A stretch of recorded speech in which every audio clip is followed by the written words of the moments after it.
So now it's clear as to why Boeing didn't show up to last week's big news teleconference when reporters were putting a beat down on NASA, asking where the hell is Boeing and why weren't they here to answer our questions too. But it also explains why NASA didn't come to Boeing's defense at the news conference, and explains why NASA isn't taking any of Boeing's advice when it comes to the safety of the Starliner. But more on our top story in a minute. However, first we need to travel back earlier to last week to 3 specific Boeing stories that collided like a head-on train wreck into what will either result in a new beginning for Boeing or the beginning of the end.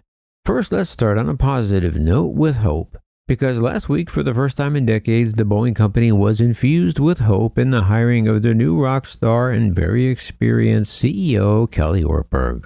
However, while Ortberg was measuring the drapes and ordering his new office furniture, simultaneously, Boeing's embarrassing spacecraft Starliner grew even more embarrassing for Boeing. But there was one more piece of huge Boeing news you may have missed while we were all distracted between Butch and Sundance and the Rockstar. And that was an event that took place last week on August 6 and 7, when the NTSB held 2 full days of hearings on Boeing and the Alaska Airlines blowout, focusing on the continued lack of any safety culture at Boeing. But to say NTSB boss Jennifer Homenday drilled Boeing a new rivet hole would be an understatement. Plus, the NTSB and NASA aren't the only ones expressing their ire, as the FAA said they're also done with Boeing shenanigans. But for the sake of time and to nutshell it, at the NTSB hearing, Homendy said for all the talk about improving safety Boeing has been espousing for years now, she said it's all been a deceptive shell game Boeing has been playing with the FAA and the NTSB, especially when it comes to safety inspections and oversight. But regarding the Alaska Air blowout, Boeing told the NTSB they still have no record of the specific employees who performed the work on the door. Also, Homendy scolded Boeing, saying if they truly were concerned about safety, this blowout would have never happened in the first place. Punctuating that by saying she was positive we would all be back here in a few years because of Boeing's lack of safety once again.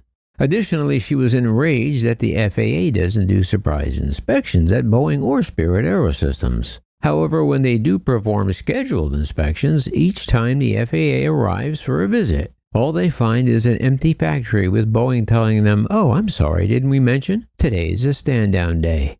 We sent all the employees home," leaving the FAA with nothing to inspect. And those aren't just one-off experiences. The NTSB says shell games like that happen every time the FAA and NTSB schedule inspections at Boeing and Spirit. So at the hearing, the NTSB boss instructed the FAA and NTSB to do something she shouldn't have had to do in the first place, and that was to perform more actual surprise inspections. And the NTSB and the FAA aren't happy with Boeing because they continue to play fast and loose with the lives of the traveling public. Okay, so the brand new CEO has a lot on his plate and little time to gobble it all up. Okay, so this is where the damning report from the NASA Inspector General comes in. Oh, really quick before we get to that, I need to give a shout out to subscriber Mark Mooney, who was kind enough to support the channel through the Buy Me a Coffee app.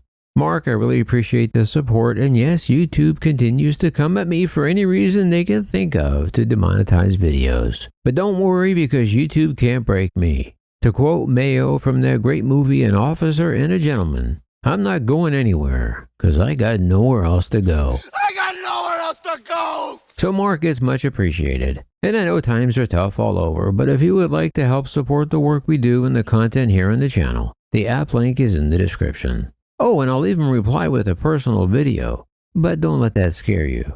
But like I always say, this isn't my channel, it's our channel. Okay, so back to NASA. But along with Butch and Sonny, I think we should all appreciate NASA for the caution they have displayed. Sure, it's a pain and inconvenience for Butch and Sonny, but NASA is simply trying to keep them alive. However, on the other hand, if you read between the lines, Boeing doesn't really care if Butch and Sundance come back breathing or extra crispy. Because as we just learned from the NASA big press conference this week, where again, as I said, Boeing was conspicuously absent, Boeing has been pushing hard both privately at NASA and publicly in the media, saying they disagree with NASA and they should just put Butch and Sonny back on the Starliner and send them home, consequences be damned. Boeing has been saying that they are kind of pretty sure that the crew would survive re-entry, maybe kinda sorta. And if Boeing had their way, we would have all learned Butch and Sonny's fate by now, good or bad. However, thanks to NASA, which vehemently disagrees with Boeing's data and refuses to bow to pressure from Boeing and send their crew back in Starliner until they know for sure they will survive. Which, of course, is why they will eventually use SpaceX's Crew Dragon, which, by the way, is a pretty much flawless ship that has been a reliable space bus for years now. But now, on top of all the problems swirling around the Boeing brand, a newly released, shocking government report this week highlights other shortcomings and shoddy work performed by Boeing on its space program. The report released Thursday by NASA's Office of Inspector General strenuously questions Boeing's standards and quality control for its part in NASA's efforts to return astronauts to the moon. In NASA's development of its next-generation mega rocket known as the SLS, or Space Launch System, NASA awarded Boeing the contract to build the rocket's powerful upper stage. However, according to the report, Boeing's quality control falls drastically short of NASA's requirements, with many known defects and deficiencies being unaddressed and completely ignored by Boeing. Also, the Inspector General's report emphasizes that the workers Boeing assigned to the project are for the most part new, green, and just off the street, who have little experience and proper training. And of course, the report also highlights Boeing's ongoing problems during the first crewed flight of the Starliner capsule. So in addition to Boeing's multiple crises from just this week I addressed at the beginning of the video, the report says Boeing's portion of the SLS rocket is significantly over budget, way beyond its original estimate of $962 million in 2017. Now the new projected cost for the work through 2025 is estimated at over $2.8 billion. The project is also years behind schedule. Boeing pushed back delivery of the rocket stage from February 2021 6 years to April 2027. However, as for the company's control practices, NASA said that from 2021 to 2023, federal oversight officers issued 71 corrective action requests to address deficiencies in quality. Many of those requests are a direct result of Boeing's work at NASA's Michoud facility in Louisiana. Quality control issues at the Michoud, Louisiana plant are largely due to the lack of a sufficient number of trained and experienced aerospace Boeing workers. And of course, the report highlighted that many of the defective deficiencies were never fixed. The report also called out Boeing's process to address deficiencies to date has been ineffective, and of course, Boeing has been non-responsive in taking corrective actions. However, of course, when asked for their side of the story, Boeing gave its usual no comment. The report also included recommending financial penalties for Boeing's non-compliance with quality control standards. However, NASA decided not to introduce any kind of financial discipline. Translation, they have no plan B. They are stuck with the Boeing monopoly. For now, at least. Well, NASA, that one's on you, I'm afraid. The 322-foot-tall Space Launch System and its accompanying Orion spacecraft are designed, of course, to launch astronauts to the moon. NASA completed an uncrewed flight test of the Space Launch System rocket and an Orion capsule in 2022, a mission dubbed Artemis 1. NASA was expecting to launch 4 astronauts on the first crewed flight around the moon, Artemis 2, in 2025. In addition to the first-generation SLS rocket, NASA is also developing a more powerful version that can haul more cargo to the moon. Boeing is also the prime contractor for that upper stage of the upgraded version known as the SLS-1B, which Boeing also began work on in 2014. The initial plan called for the upgraded rocket system to be used to send the Artemis 2 astronauts around the moon. However, that timeline has been pushed back, which of course led to development delays and going way over budget. The new report said now the SLS Block 1B version will likely cost $5.7 billion by the time it launches. This damning report on Boeing is the latest setback for NASA's return to the moon program, which has been continuously delayed by holdups and budget overruns. NASA has spent more than $42 billion over more than a decade on its SLS and Orion spacecraft.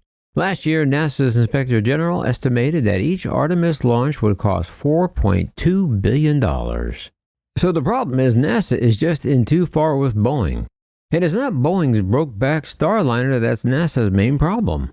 It's the SLS mega rocket that will carry Orion to the moon and beyond. However, I've been doing some checking, and as it turns out, with Crew Dragon already in NASA's back pocket and a goal of having more than one vehicle to travel to the ISS, well, NASA actually already has a second crew vehicle which can fly to the ISS, and that is the Orion capsule built by Lockheed Martin. It was originally designed to dock with many vehicles, including the ISS. So the way I see it, ultimately NASA doesn't need Boeing for the Starliner. But it is the Mega Moon rocket they need, which has been in development for over a decade now. However, and I know this is a big however, but SpaceX is already perfecting the most powerful rocket ever made to carry its Starship to Mars.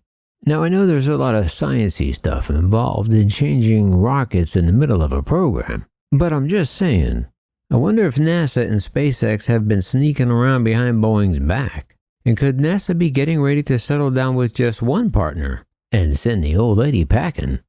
Or is that just really crazy talk by me? Well, a guy can dream, can he? But I'll never know until you let me know down below. Oh boy, am I looking forward to comments on this one. And with that, that's gonna do it for now. But as always, thanks for stopping by. And you know what? Remember, leave the rubber on the runway and your troubles on the ground. And I will see you next time in the air.